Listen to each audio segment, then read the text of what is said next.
Good morning student, myself Prashant Kumar. Today I am going to teach you science subject of class 5th and the chapter name is houses all around. मतलब जो घर होते हैं हमारे चारों तरफ काफ़ी प्रकार के डिफरेंट टाइप्स के पाए जाते हैं। तो कौन कौन से टाइप्स होते हैं इसके बारे में हम लोग स्टडी करेंगे। जैसे इसमें बताया गया है रज़िया श्रीनगर में रहती है। तो श्रीनगर में हम लोग जानते हैं कि वहाँ का क्लाइमेट क्या होता है, काफ़ी ठंडा होता है, वहाँ पे बर्फ़बारी होती है। तो वहाँ पे जो घर होता है, जो घर का छत होता है, वहाँ पे स्लोपिंग रूफ होता है, काफ़ी ढलाव होता है छत का। क्यों? क्योंकि वहाँ पे अगर बर्फ़ गिरता है तो आसानी से उस छत से बह कर के नीचे चला जाए। क्योंकि अगर फ्लैट होता है जैसे हम लोग के यहाँ छत है, अगर वैसा छत वहाँ हो तो वहाँ बर्फ़ गिरते गिरते क्या होगा, काफ़ी वहाँ छत पे जमा हो जाएगा और उसमें वेट होता है जिसके कारण वो घर नीचे गिर सकता है। इसीलिए वहाँ पे स्लोपिंग रूफ बनाई जाती है ताकि बर्फ़ बारी जब हो तो वो नीचे की तरफ गिर जाए। और एक भंवर सिंह है, वो क्या रहता है, वो जैसलमेर में रहता है। उसका है फ्लैट रूफ होता है और पतला वॉल्स होता है, थिक वॉल्स होता है। आसाम और अरुणाचल प्रदेश में मोस्टली मेड ऑफ जो लकड़ी का घर बना होता है।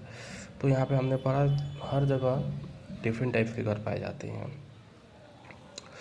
कुछ प्लेसेस में हाउसेस होते हैं जो झोपड़ी के बने होते हैं, स्टिल्स, मतलब काफ़ी गरीब लोगों का झोपड़ी होता है। यहाँ जहाँ पे बाढ़ वगैरह पानी ज़्यादा पाए जाते हैं, वो लोग क्या करते हैं, घरों से ज़मीन से ऊंचे पे कुछ घर बनाते हैं। तो हम लोग जानते हैं कि घर बनाने के लिए कैसा वहाँ का एनवायरनमेंट होना चाहिए, कैसा क्लाइमेट होना चाहिए, किस प्रकार का मटेरियल्स हम यूज़ करते हैं उसमें, और द बजट कितना होना चाहिए। यानी कि उसमें बजट का मतलब क्या हो गया, यानी कि पैसे के अनुसार, बजट के अनुसार हम अपने घर को बनाते हैं। जैसे क्लाइमेट, हम लोग जानते हैं कि कोई किसी भी जगह हम रहते हैं तो वहाँ का क्लाइमेट डिपेंड करता है उस एरिया का, उस जगह का, उस प्लेस का क्लाइमेट कैसा है, हम उसके अकॉर्डिंग अपने घरों को बनाते हैं।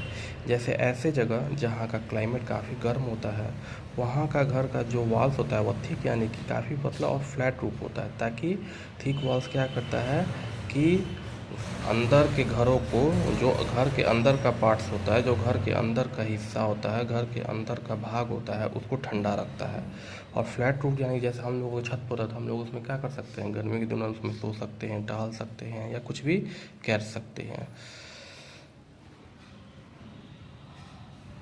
और जहाँ के प्लेसेस का काफ़ी, जहाँ ज़्यादा बारिश होती है और वहाँ काफ़ी हर और डैम, वहाँ पे हाउसेस जो होता है वो स्टील्स का बना होता है। जैसे ये हाउस होता है कि ग्राउंड के कुछ ऊपर, ग्राउंड से ज़मीन से उठा करके कुछ ऊपर घर बनाया जाता है। जैसे फिगर में आपने देख चुका है, फर्स्ट पेज में जो फिगर दिया हुआ है उसमें दिखाया गया है स्टील हाउस जो ग्राउंड के ऊपर बना हुआ होता है। जो किसका बना होता है, सेफ फ्रॉम फ्लड्स, यानी कि वो बचाता है किससे, बाढ़ से लोगों को बचाता है। और जहाँ पे ठंड प्रदेश होते हैं, जैसे हिल वाले हिल वाले क्षेत्र होते हैं, जैसे नैनीताल, हिमाचल प्रदेश, जम्मू कश्मीर, उत्तराखंड, तो वहाँ का जो छत का स्लोपिंग रूफ होता है। क्यों? क्योंकि वहाँ अगर रेन वाटर होती है या बर्फबारी होती है तो बहुत सारा पानी या बर्फ़ जमा हो जाता है छत पे, जिसके कारण अगर फ्लैट रूफ हो तो वो नीचे नहीं गिर पाता है, जिसके कारण उसका वेट काफ़ी ज़्यादा हो जाता है। इसीलिए स्लोपिंग रूफ बनाया जाता है ताकि अगर बारिश हो या बर्फ़ गिरे तो वो आसानी से नीचे की तरफ गिर जाए, छत पे गिर जाए। तो इसको हम लोग वहाँ पे फ्लैट रूफ ना हो करके स्लोपिंग रूफ होता है। बिल्डिंग मटेरियल्स डिपेंड करता है, अब कैसा बिल्डिंग मटेरियल्स, कैसा हम घर बनाते हैं। तो हम जानते हैं कच्चा हाउस होता है, पक्का हाउस होता है, स्लम्स में जो लोग रहते हैं उनका झोपड़ी का घर होता है। तो इस सारे चीज़ों के लिए अलग अलग चीज़ों की आवश्यकता होती है। जैसे वैसे घर जो ब्रिक्स है, स्टोन्स है, जो घर को ठंडे रखते हैं, जो हिली एरिया में बनाए जाते हैं, जो आसानी से तुरंत बनाए जा सकते हैं, वहाँ पे बैम्बू को भी, लकड़ियों का भी घर बनाए जा सकते हैं। और वैसी जगह जहाँ पे बहुत सारा हमेशा अर्थक्वेक, भूकंप आते रहती है, वहाँ का मैक्सिमम घर किसका बना होता है, लकड़ी का बना होता है, ताकि अगर भूकंप ज़्यादा मात्रा में आता है तो घर भी गिरता है तो लोग उसमें दबते हैं या उन्हें चोट नहीं लगती है। और बहुत सारे वहाँ घर लकड़ियों से बना होता है क्योंकि इससे काफ़ी कम नुकसान होता है। तो मड है, बैम्बू है, पाल्म लीफ से आर यूज टू मेक कच्चा हाउसेस कॉल्ड हट्स। और जैसे मिट्टी से, बाँस से या पत्तों से जो घर बनाए जाते हैं उसको कच्चा हाउस बोलते हैं, जिसे हम लोग झोपड़ी भी बोल सकते हैं।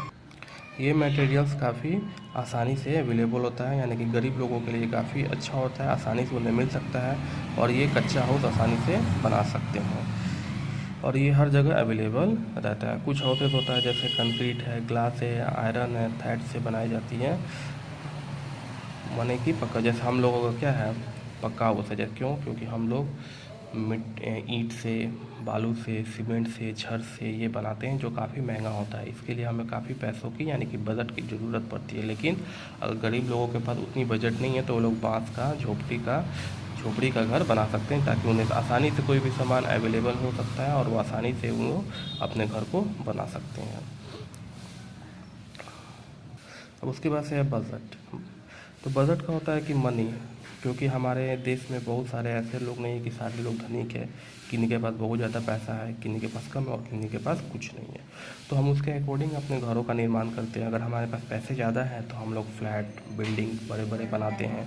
उसके अंदर बहुत सारे डिज़ाइन, मार्बल्स, टाइल्स, ये सारी चीज़ें लगाते हैं। लेकिन जिसके पास लेस मनी है, काफ़ी कम पैसा है, तो वो क्या करते हैं, बाँसों का घर, झोपड़ी टाइप का वो बना लेते हैं, ताकि उन्हें आसानी से रह सकें।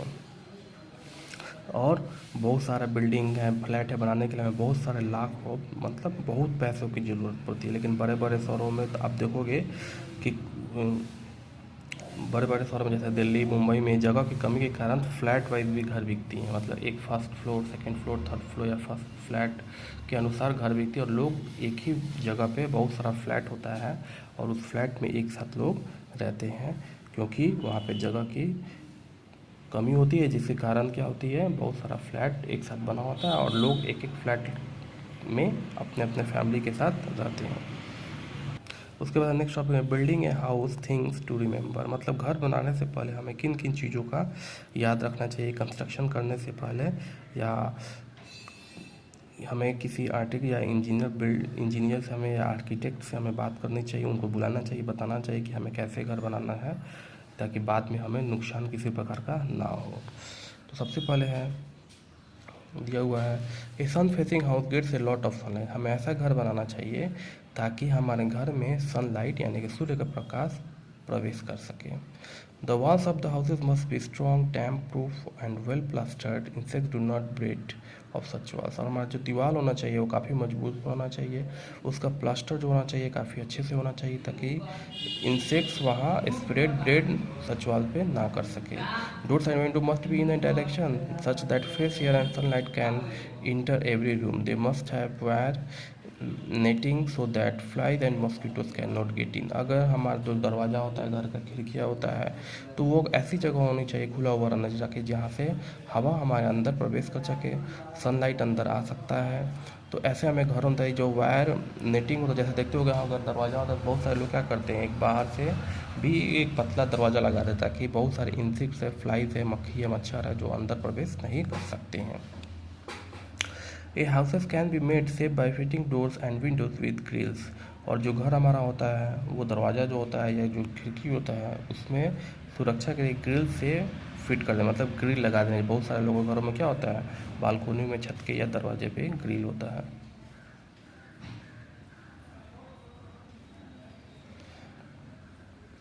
और जो फ्लोर होना चाहिए घर का, वो हम क्या होना चाहिए, एक बराबर होना चाहिए और स्मूथ होना चाहिए। और हमारे घर का जो ड्रेनेज सिस्टम होता है, ताकि पानी घर से बाहर निकल सके, वो अच्छा होना चाहिए, यानी कि जिसे हम लोग नाला बोल सकते हैं, यानी घर से पानी बाहर के नालों में आसानी से जा सके, ताकि घर में पानी जमा ना हो और बैड स्मेल नहीं आवे। और उसके बाद से care must be taken of the house. हमें प्रॉपर घर का ध्यान